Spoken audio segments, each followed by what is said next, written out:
Okay guys, Armchair Engineer 85. I hope you haven't forgot about me. Just back for one last winter or summer storage tip video for you guys. Now that snowmobile season, if you wanted to even call it that, is coming to an end. And that is battery storage or battery maintenance. You can use one of these. This is a battery tender. I used to use one for years and now I don't. And I'm going to tell you guys why I don't use one. So, okay, first thing how I do is when I'm done for the season, I do actually use a battery tender for initially fully charging the battery. Just in case, it was running a little low. Maybe I had a quick little start that didn't have a chance for the stator to charge the battery up. So what I do is I just plug it in, and then this thing will start flashing green when it gets close, and then it will fully go green when it is completely charged. After that, I don't use it. All I do is I unplug the negative from the battery, and therefore you can't get a parasitic draw. You can see right there, I have it tucked underneath there. Like I said, I used to use a battery tender for years, and there was debate over, like, if you use it for an extended length of time, can it damage the battery? Some people think it can.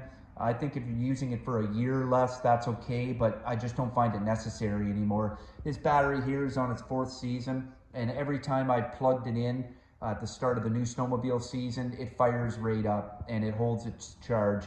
And in fact, it's a good indicator of your battery's health if you do it this way, that if you do plug it in and you had fully charged it at the end of the year and it struggles or doesn't fire, then obviously your battery it's on its way out and it's time for a replacement, because you don't want to have a weak battery that is going kind of undiagnosed, and you find out when you're minus 25 or minus 20 or whatever out on the trails in the middle of nowhere. I mean, I still have my pull start, which is good, but anyways.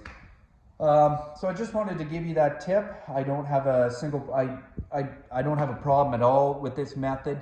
If you have a battery tender, go ahead and use it. I just find that I don't have an outlet that's close, so I'd have to run an extension cord all the way from over here, and it's annoying, and I don't want to see that and trip on it all year, so I just omit it.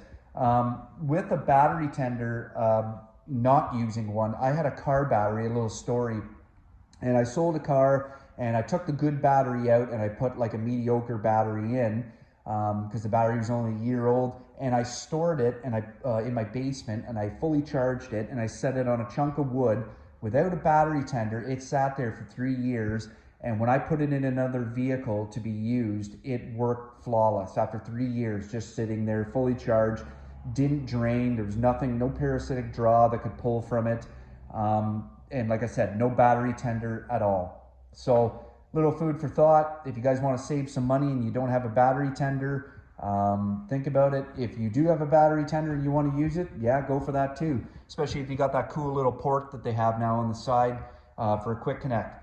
Anyways, Armchair Engineer 85, let's hope for a better season next year. See you guys in the next video.